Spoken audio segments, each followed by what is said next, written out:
What is good, y'all? It's your boy Ty back here with another video, and in this video today, guys, we're gonna be going over our top 10 small forwards in NBA 2K22 MyTEAM. Now, I want to start off by saying this list is the elite of the elite. Guys like a guy like Malik Sealy was the one guy I didn't include in Kyle Korver. Both these guys are really good cards. And Kyle Korver probably not so much, but definitely Malik Sealy is better than some of the guys on the list. But I do definitely prefer him at that small forward position. So that's just something to kind of keep in the back of your minds. If you don't see a certain player on this list, it's not that I forgot about them. It's just that they probably didn't quite make the cut in general. Now, again, this is the elite of the elite, so, take it for what it's worth. Guys like KD, PG, do not make the cut. That is how good this list is. And a guy who I'm really high on that did make the list, where we're going to start today, is Galaxy Opal Danny Ferry. I'm really high on this guy, okay? And that's why he's here on this list. Current gen, next gen, it doesn't matter. He's better on current gen, but he's good on both gens. Base 98 on very quick with Rudy's upper. Defensively, very solid. Clamps, interceptor, intimidator, rim. All you really need for that small forward, power forward position. Shooting wise, perfect. Playmaker wise, can make a few plays. I think this card is getting more and more underrated. The card is really cheap. And for his value, still to this day, might be one of the best value cards in the entire game. I'm really high on Danny Ferry. When I was coming up with the list, comparing him to like the Dark Matter, Kuminga, guys like that, I just like Danny Ferry more. Is that biased? Maybe, but I'm a big fan of Danny Ferry. Coming in at number 9, a card that I think a lot of people are going to forget about pretty quickly is Dark Matter Hedo Turkoglu, but maybe they shouldn't, right? I mean, 6'10 defensively, just basically like Danny Ferry. Now, the difference is Hedo's going to be way better offensively. Just not going to have the player model that Danny Ferry does. But offensively, guys, at the 3, there's not going to be many better small forwards. Like, I'm looking at my list, and I'm not sure there's one better guy on the offensive end here, outside of maybe the guy at number 4, than Hedo Turkoglu. The card has an incredible release. I love jump shot 111. It's on very quick dribble style. Kobe says escape. Good combos in there as well. Again, is Hedo a card I'm ever going to probably use again? I doubt it, but if he's your favorite small forward in the game, I mean, I'm not really going to be the one to debate you on it. Coming in at number 8, we're going to plug in the hero Giannis Antetokounmpo. Now, this card is really good. Now, is there that much difference between this one and the Dark Matter Invincible one? I would say yes. I think there is a big enough difference, especially shooting-wise, to have them this separated. Is 8 low for Giannis? Maybe, right? Maybe you can argue that the hero Giannis should be higher, and he probably should. But my whole thing is, the guy I have next, in my opinion, is basically Giannis, okay? Basically in the middle of the hero Giannis and the invincible Giannis. And that's why I just guess I can't be any higher on the hero Giannis. I mean, he's really good, can play lanes, just really solid. It's still that 3 ball to me. It's why would you not just get the Invincible? I know price-wise it's a little different, but you just got to get the Invincible. Jonathan Isaac. This is the guy where I'm like, okay, look, man. Look at the card. Is he that much worse than the hero Giannis? I don't think he's any worse. I actually think he's just as good, if not better, than the hero Giannis, because he's going to shoot the ball that much better. Player model going to be literally just a tad bit worse than the hero Giannis.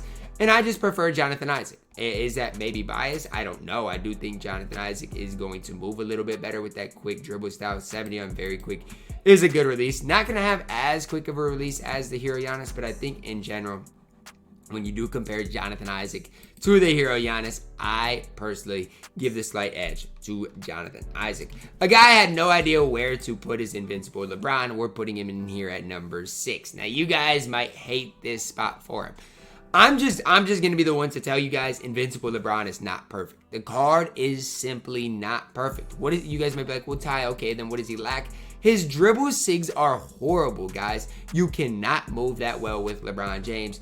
I get it, guys. I fully get it if you love LeBron because he might be the best on-ball defender in the game. But coming from my point of view, it's like, yes, I get that. But all the cards I have above LeBron move better than him outside of the guy at number 1. And that's what I think holds Bron back. Number 6 might be a little low, and maybe when we get a GOAT Bron with better dribble sigs, I'll be at number 1. But this LeBron just can't do it. Coming in at number 6, which is pretty crazy. Coming in at number 5 is the guy I said was better than LeBron when they first came out. I said Bobby Jones is better than LeBron James. Release-wise, I think it's close. On next gen, current gen, it's way better. Bobby Jones is, I think, in general, release goes to Bobby. Dribbling goes to Bobby. Defense slightly goes to LeBron.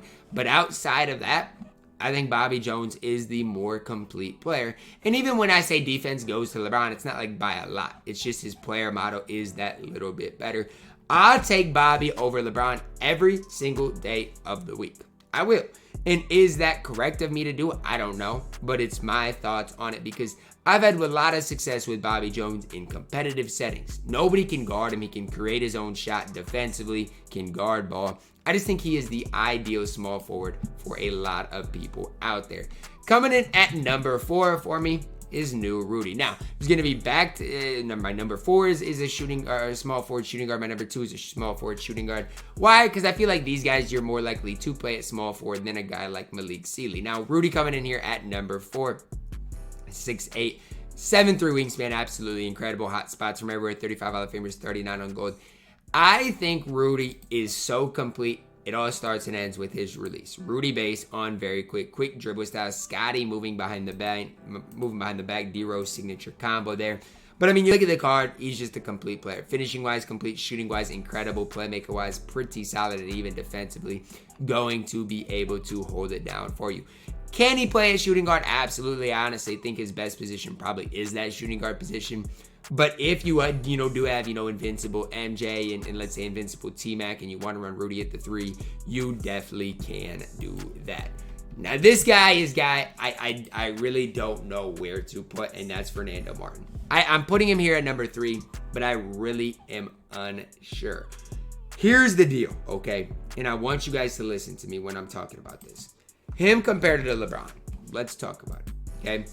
LeBron badge-wise blows Fernando out of the water. Stat-wise, you can say LeBron blows Fernando out of the water, but when you have defensive leader out here, these basically go to 99 anyway. Speed basically the same. 3 ball is the only difference LeBron has, but Fernando has Rudy base on very quick. So if you give him, let's say this, guys, you give him Don Nelson, he's got a 91 3 ball. That fixes a lot of his problems, gets him 99 interior perimeter as well.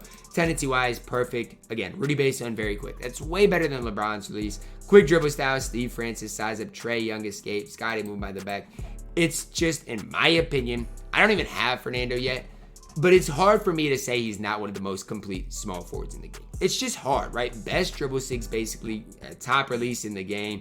Great, just in general card. Card that I do still think is underrated. I know a lot of people probably don't have him.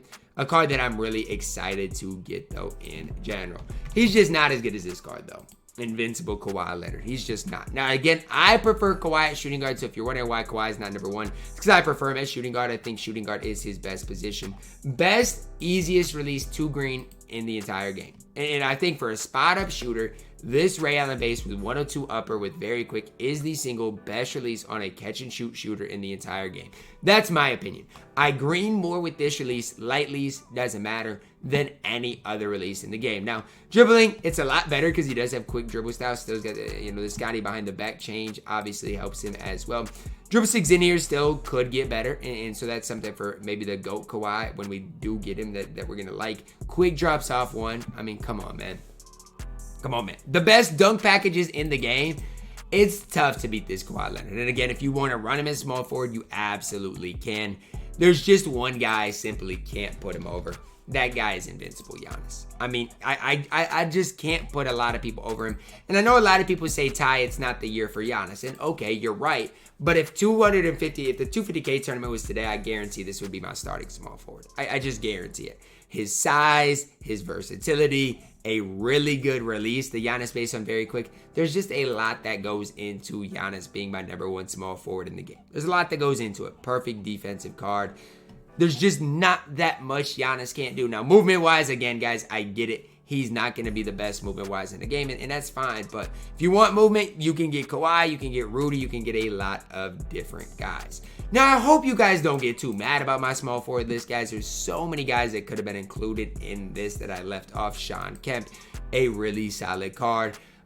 You got guys like Malik Sealy, who I think of more as a shooting guard. Kuminga is a really solid card as well. Paul George, KD, I mean, AK, the list goes on and on. You can make a case that I left off 9 probably different players that belonged on the list. You can definitely make that argument. So I want to know your guys' thoughts. Who did I leave off the list that you guys definitely think, yes, Ty, he for sure belonged on this list? Who was I too high on as well? Who was high on this list for where they should have been? Let me know all that down below in the comments because I'm trying to hear your guys' opinion. Drop a like on the video, guys. Subscribe if you are new. As always, man, I love you guys. And have a blessed day.